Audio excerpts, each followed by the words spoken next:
हाय बच्चों, आज हम लोग स्टार्ट करते हैं basic mathematics in physics. Basically कोई भी अगर बड़ी बिल्डिंग की बात करो, कोई भी बड़ी बिल्डिंग, ऊंची बिल्डिंग की बात करो, तो तुम्हें पता है उसका फाउंडेशन जो होता है, उसकी हिंदी में नींव बोलते हैं। नींव बहुत मजबूत होनी चाहिए, अदरवाइज बिल्डिंग गिर जाएगी या फिर आप हाइट तक जा ही नहीं सकते। तो फिजिक्स में जनरली तो आपको पता है कि टफ माना जाता है फिजिक्स, खास तौर पे जेई एडवांस की बात करें वहां पे जाके, या फिर नीट वाले बच्चों के लिए, क्योंकि मैथमेटिक्स से जुड़ा मतलब एक तरह से उसका भाई है। तो यहां पे जो एप्लीकेशंस होते हैं मैथमेटिक्स के, वो कई कई बार बच्चों के सर के ऊपर से निकल जाते हैं। या अगर बोले तो जब बच्चा पहली बार 11वीं सिलेबस के साथ इंट्रोड्यूस होता है, तो वो बच्चा शुरू में उनको मैथ्स उतनी ज्यादा नहीं आती, इवन अगर वो पीसीएम ग्रुप से है तो भी उसको मैथ्स बाद में पढ़ाया जाता है। मान लो 11वीं क्लास का बच्चा आया, तो उसको बेसिक मैथमेटिक्स जो इसमें जरूरत है शुरू के 1-2 चैप्टर्स में, वो बाद में पढ़ाया जाएगा, तो बच्चा कंफ्यूज रहता है। या फिर आप इवन 2 साल पढ़ने के बाद 1 साल ड्रॉप करके कोचिंग कर रहे हैं जेई के लिए, नीट के लिए या कोई और, तो भी आप लोग कई बार जो मैथमेटिक्स के कॉन्सेप्ट्स यहां नीडेड होते हैं उसमें कंफ्यूज हो जाते हो। तो ये जो लेक्चर है आज का मेरा, ऐसे छोटे छोटे बहुत सारे लेक्चर्स बनाऊंगा, छोटे वीडियोस होंगे, एक बार में देख लिया। तो इसमें पर्पस यही होगा कि आप लोग का जो कॉन्सेप्ट है वो क्लियर हो।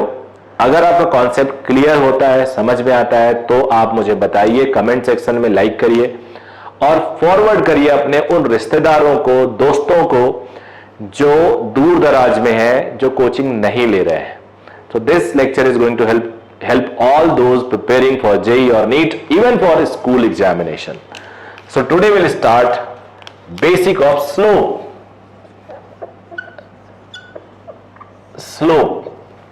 अब slope को देखा जाए तो वैसे बात करें 2-3 डायग्राम लेके, हम लोग नॉर्मल XY एक्सिस की बात करेंगे। एक केस ये लिया, एक केस ये लिया,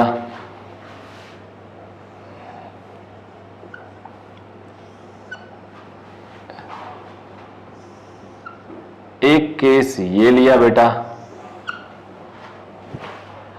और एक केस यहां ले लेता हूं। 4 केस की बात करेंगे, और भी केसेस की बात करेंगे बट धीरे धीरे। Y axis, X axis, Y axis, X axis, ये। फिर उसके बाद हम लोग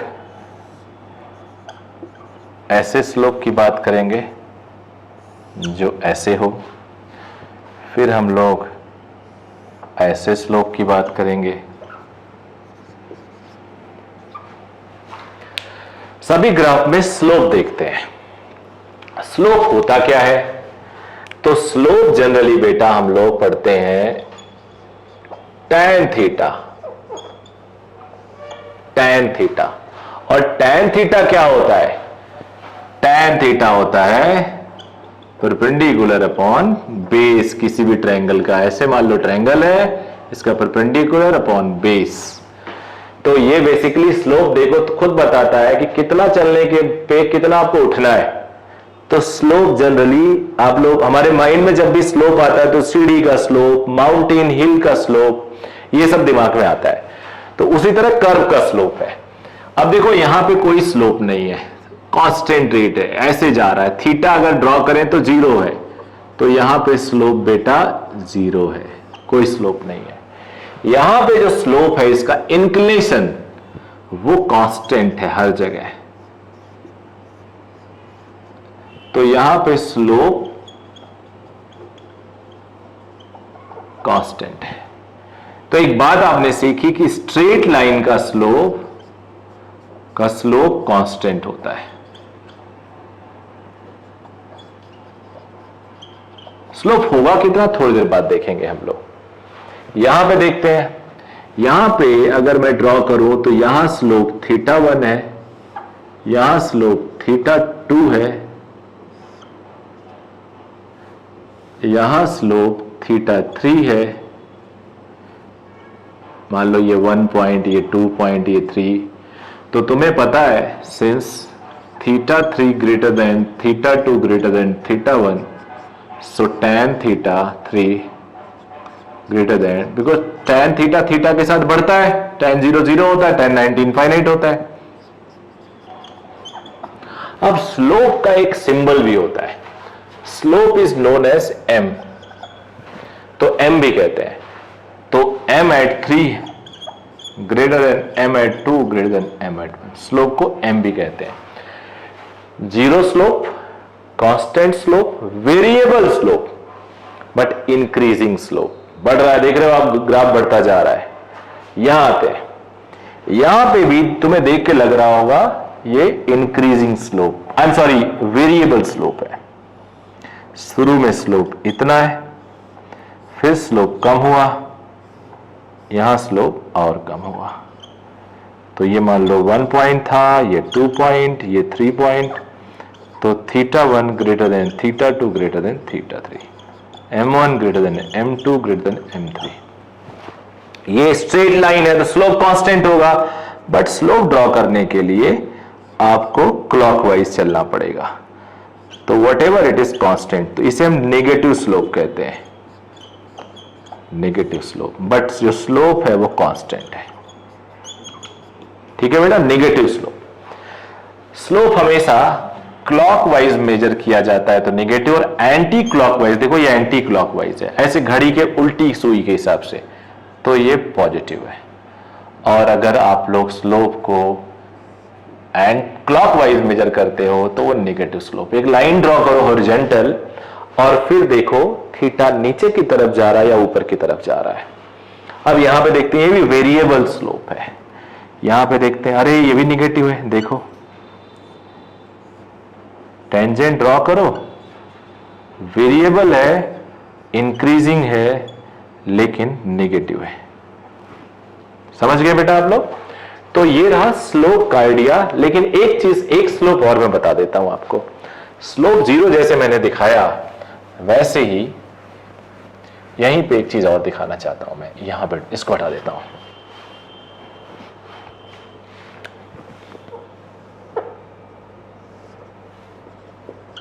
ये स्लोप जीरो, एक कर्व है, उसके 2 पॉइंट है,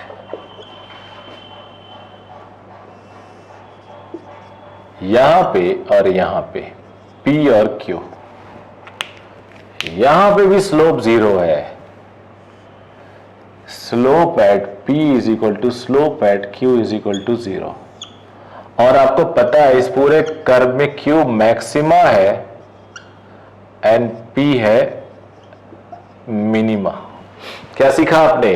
मैक्सिमा, मैक्सिमम उसको मैं ऐसे लिखूंगा, मिनिमा, मिनिमम उसको मैं ऐसे लिखूंगा। तो मैक्सिमम और मिनिमम पे स्लोप जीरो है बेटा। नोट कर लीजिए इसको, सब लोग, मैं हट रहा हूं, कॉपी कर लीजिए। थोड़ा और क्लियर कर लेते हैं स्लोप को। Slope between 2 point, slope at a point. तो यहां से थोड़ा आपको और क्लियरिटी आएगी। बिटवीन 2 पॉइंट के लिए आपको 2 पॉइंट चाहिए। मान लो P और Q है, ध्यान से देखिएगा आप। Q का कोऑर्डिनेट है x2 y2 और इसका कोऑर्डिनेट है x1 y1।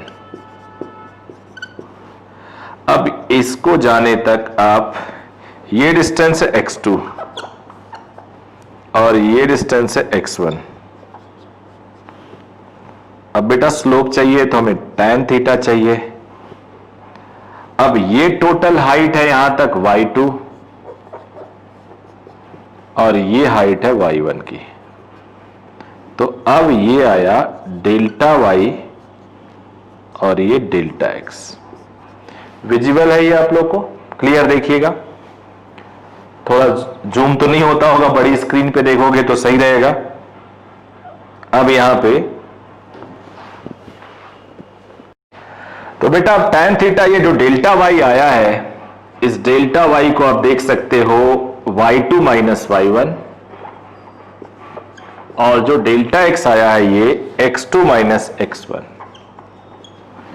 तो slope is equal to tan theta is equal to delta y upon delta x, यानी m हो गया delta y upon delta x जिसे y2 minus y1 upon x2 minus x1 लिख सकते हो, और ये बेटा कांस्टेंट है।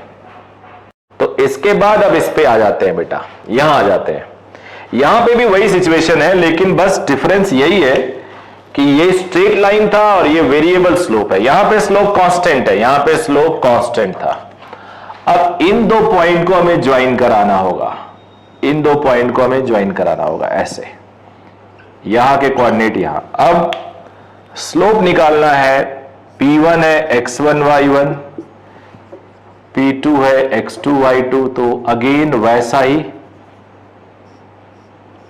देखो, इस ब्लू लाइन का स्लोप अलग है, इस दो पॉइंट के बीच का तो स्लोप ठीक है, कर्व का स्लोप नहीं है ये कर्व के दो पॉइंट का स्लोप है, बिकॉज कर्व देखो और ये रेड लाइन दोनों अलग अलग है। तो यहां पे भी delta Y but delta X, slope between P Q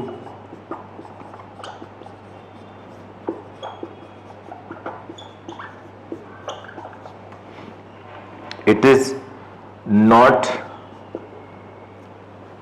MPQ is not the slope of curve, curve का स्लोप नहीं है।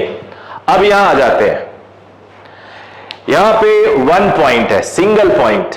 बेटा सिंगल पॉइंट में अगर स्ट्रेट लाइन है कर्व, तो इसका स्लोप जो पहले देखा वही होगा, अदरवाइज हम वहां पे टेंजेंट ड्रॉ करते हैं और छोटा सा चेंज y में लेते हैं, छोटा सा चेंज x में लेते हैं। तो तुम्हें एक चीज बता दूं, ये delta y upon delta x में अगर डेल्टा x इतना छोटा हो तो उसे हम dy बाई dx लिखते हैं।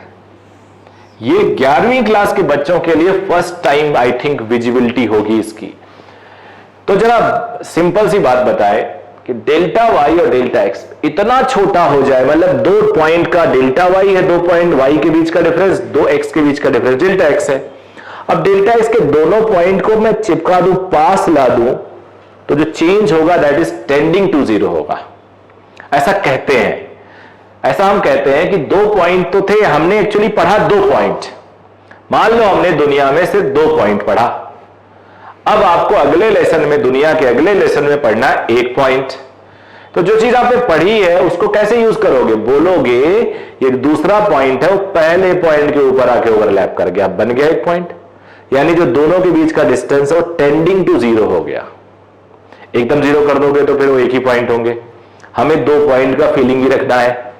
तो इन दो पॉइंट में डेल्टा एक्स को हम टेंडिंग टू जीरो कर देते हैं, पास लेके आते हैं, पी क्यू ले लो और P को Q के पास या Q को P के पास लेके चलो, तो एक नया नेम आ जाता है, differential y upon differential x, dy upon dx, very small change in y upon very small change in x। तो यहां पे जो स्लोप होगा वो dy बाई dx होगा।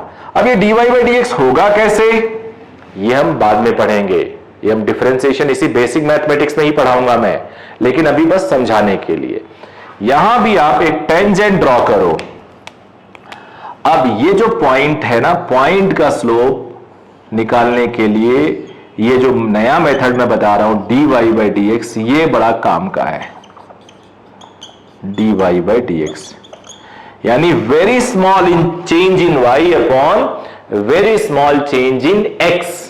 तो ये पूरा का पूरा स्लोप का चैप्टर था। फिर से आप लोग देखो, स्लोप का चैप्टर था, स्लोप आपके समझ में आ गया, एक बेसिक अंडरस्टैंडिंग है, तो आपको धीरे धीरे आगे और चीजें समझ में आएगी। छोटा छोटा सा लेक्चर होगा बच्चों, make it very sure, concept should be very very clear. एकदम मजा आ जाएगा पढ़ना, जेई और नीट आसान होने वाला है, मेरी गारंटी है, लेकिन बेसिक्स क्लियर होने चाहिए। Thank you very much.